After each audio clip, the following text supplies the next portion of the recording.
আজ আমি আপনাদেরকে তৈরি করে দেখাবো দারুণ স্বাদের মজাদার আম কাসুন্দি রেসিপি। আর এই আম কাসুন্দি রেসিপি তৈরি করতে কিন্তু খুব বেশি উপকরণ লাগে না, খুব অল্প উপকরণে বাড়িতেই খুব সহজেই তৈরি করে নেওয়া যায়।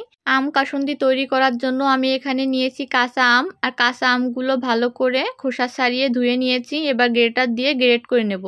আর আমগুলো যত মিহি করে গ্রেট করে নেওয়া যাবে খেতে কিন্তু ততটাই বেশি ভালো হবে। আমগুলো আমার গ্রেট করে নেওয়া হয়ে গেছে, আর আমগুলো কিন্তু অনেক মিহি করে গ্রেট করে নেওয়া হয়েছে।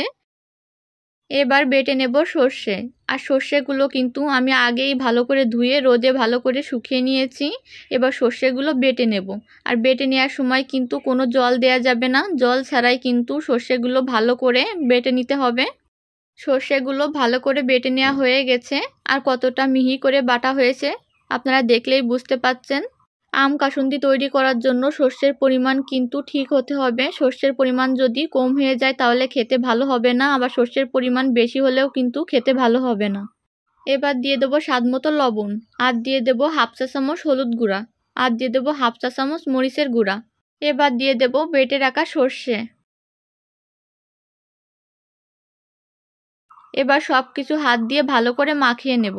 আর একটু বেশি সময় নিয়ে সব কিছু ভালো করে মেখে নিতে হবে। যত ভালো করে মেখে নেওয়া যাবে আম কাসুন্দি কিন্তু ততটাই খেতে বেশি ভালো হবে। আমি বেশ কিছুক্ষণ আম কাসুন্দি মেখে নিয়েছি। এবার দিয়ে দেব সামান্য পরিমাণে সরিষার তেল। সরিষার তেল দিয়ে আবারও সব কিছু ভালো করে মাখিয়ে নেব। আপনারা যদি আম কাসুন্দি বেশি করে তৈরি করতে চান তাহলে আমের পরিমাণ কিন্তু একটু বাড়িয়ে দেবেন, আর সেক্ষেত্রে কিন্তু সর্ষের পরিমাণও একটু বাড়িয়ে দেবেন। ভালো করে মেখে নেওয়া হয়ে গেছে, আর কালারটা কতটা সুন্দর হয়েছে আপনারা দেখেই বুঝতে পাচ্ছেন। এবার তৈরি করে রাখা আম কাসুন্দি একটি কৌটায় ভরে নেব। আপনারা যদি বেশি করে আম কাসুন্দি তৈরি করেন তাহলে কাঁচের জারে রেখে দিলে সব থেকে বেশি ভালো হবে, আর বেশি দিন কিন্তু সংরক্ষণ করেও রাখা যাবে। আমি কিন্তু খুবই অল্প পরিমাণে আম কাসুন্দি তৈরি করে নিয়েছি, আর এই আম কাসুন্দি কিন্তু কয়েকদিনের ভিতরেই শেষ হয়ে যাবে। এবার দিয়ে দেব পরিমাণ মতো সরিষার তেল। আম কাসুন্দি তৈরি করার জন্য যদি খাঁটি সরিষার তেল ব্যবহার করা হয় তাহলে কিন্তু আম কাসুন্দি খেতে অনেক বেশি ভালো লাগবে।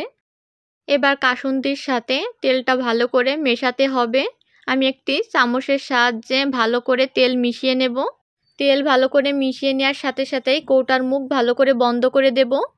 আর আম কাসুন্দি তৈরি করার সাথে সাথেই কিন্তু খাওয়া যায় না, 3-4 দিন পর আম কাসুন্দি খেতে হয়। আম কাসুন্দি 3 দিন আমি রোদে রেখে দিয়েছিলাম। 3 দিন পর আমি আপনাদেরকে খুলে দেখিয়ে দিচ্ছি যে আম কাসুন্দি কেমন হয়েছে। আশা করি আপনারা দেখেই বুঝতে পাচ্ছেন আম কাসুন্দি খেতে কতটা বেশি মজা হয়েছে। আর আমার রেসিপি যদি আপনাদের ভালো লেগে থাকে তাহলে লাইক, কমেন্ট, শেয়ার করে আমার পাশে থাকবেন।